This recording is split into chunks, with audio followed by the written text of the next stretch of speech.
Welcome to the Mercedes-AMG GLE 53 4MATIC Plus Coupe, which is the successor to the Mercedes-AMG GLE 43 4MATIC Coupe. Again. Now the reason that's important is because the 43 AMG was the most successful AMG in India in its time, and for very good reason. It had all the right boxes ticked: style, performance, practicality, and oh yes, luxury and tech. Now this 53, it does two things. For one, it introduces the second generation of the GLE Coupe to India. That means more luxury, more tech, more space, more size, and more practicality. And the second thing it does is introduce the 53 series of powertrains to India. What that means is a 3-liter straight-six turbo petrol engine with a mild hybrid system that adds a bit of extra boost. And what you get in total is 435 horsepower and 520 Newton meters of torque. But what do you think about the new GLE Coupe? Would you pick it over the other big SUV coupes on the market? The BMW X6, the Audi Q8 and the Porsche Cayenne Coupe? Let us know in the comments, and do give us a thumbs up if you enjoyed this video. Subscribe to the channel if you haven't already and click the bell icon to stay notified. So without any further ado, let's get right to business. Turn it from comfort straight to Sport Plus.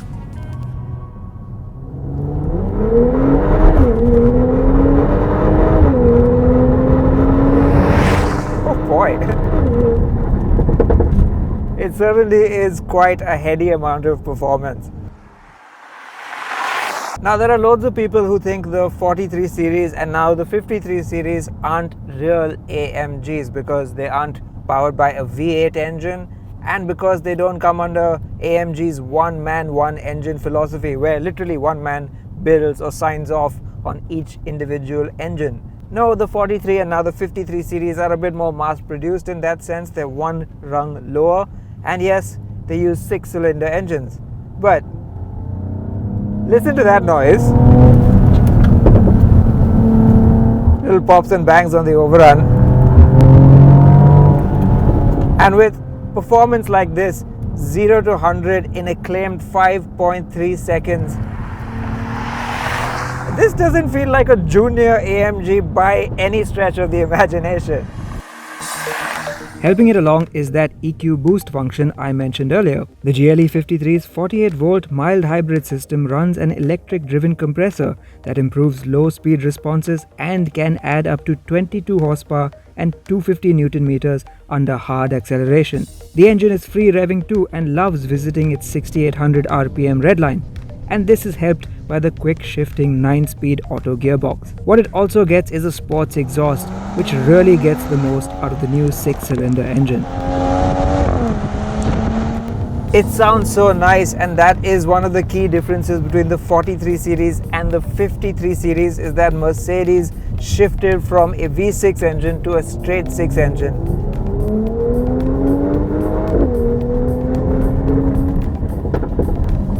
And I think above all else, the sound is where you feel that the most. Oof.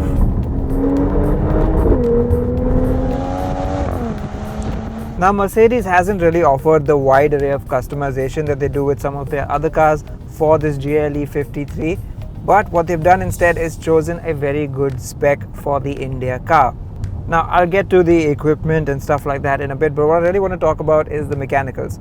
Now yes, this car already comes with 4MATIC Plus, and that means you get torque vectoring 4-wheel drive.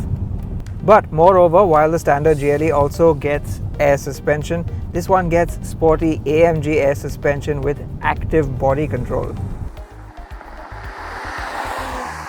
With the help of the 48-volt electrical system in this car, the active anti-roll bars keep the car flat and level in the corners in Sport Plus mode. They do that by detecting how much lean there will be and compensating for it in real time. And that's really cool in a performance SUV like this. What it allows the big GLE to do is take corners in a very un-SUV-like manner. In Sport Plus mode, body roll all but disappears in this tall SUV. The steering is quick and it's sharp, although perhaps not quite as weighty as I would have expected from an AMG SUV. But hey, I think that's why this is the 53 and not the 63. This one still needs to be a little bit easy to drive. And the beauty of this chassis is that it is so comfortable with all this power. 435 horsepower, 520 Newton meters. It feels like just a drop in the ocean for what this thing can do. It is surely capable of handling the full-fat 63S engine. But the real beauty of the 43 and now the 53 series of AMGs is that when you take it out of Sport Plus mode, put it back into comfort, it just becomes an everyday luxury SUV. The air suspension behaves almost like the air suspension in the standard GLE, soft, wallowy and really plush. And if instead of attacking corners you just want to take your family out for a nice long road trip, this car can do that too. In fact, Mercedes tells us that with the outgoing generation of GLE, they actually avoided the full-fat 63 because they found that AMG SUV buyers preferred something like this, a car that had a little bit more practicality and wasn't so hardcore, but that could still go fast and thrill them when they wanted to. Now, apart from Comfort, Sport and Sport Plus, there are even a few off-road modes you can use. But let's face it, the most off-roading an AMG GLE is going to see is a grassy trail like this. And while we're out here, let's take a proper look at the second-gen GLE Coupe. It's grown of course, but they've disguised it well by fine-tuning the coupe look. At the front, the angry AMG Panamericana grille adds so much aggression, and the front flanks flow perfectly into the tall shoulder line and coupe roof. The 21-inch alloys are suitably sporty, and the tail section doesn't look as bulky this time around, thanks mainly to the pointy new tail lamps, the rear diffuser, and the quad tailpipe. Inside the GLE 53, you are greeted by Merc's now familiar layout, but with a bit more AMG pizzazz. You get carbon fiber inlays for the dashboard and the chunky Alcantara-wrapped AMG steering wheel, with the handy new screen-based AMG shortcut buttons that are customizable. Happily, the front seats in this SUV aren't the extreme, overly sporty ones you'll find in AMG sports cars, but instead large and comfortable ones with heating and cooling. And once you've ducked under the low window line to get in, you'll find the rear seat is very spacious. There's plenty of knee room, headroom is more than sufficient, and it can seat two in comfort. Even the boot, though obviously not quite as big as the regular GLEs, is still very practical with 655 litres of space. There is plenty of kit bundled in too, with goodies like a heads-up display, 4-zone climate control, a wireless phone charger and a 13-speaker Burmester sound system.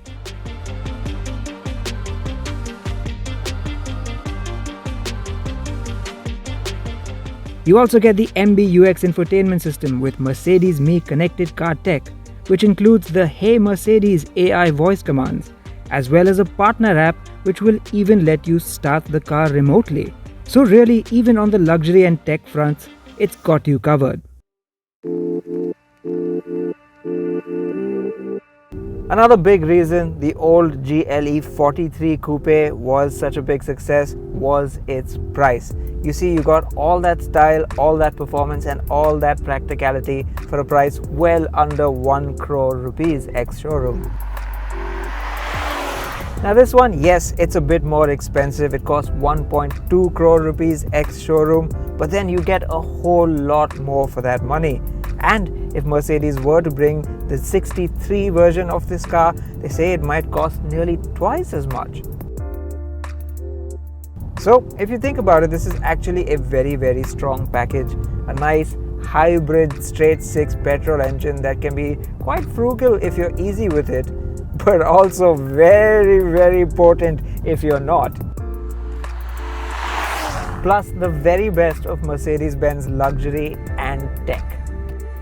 Oh, and let's not forget, it also does a great balancing act of mixing SUV practicality with a rakish coupe body style, with a generous dose of AMG aggression for good measure.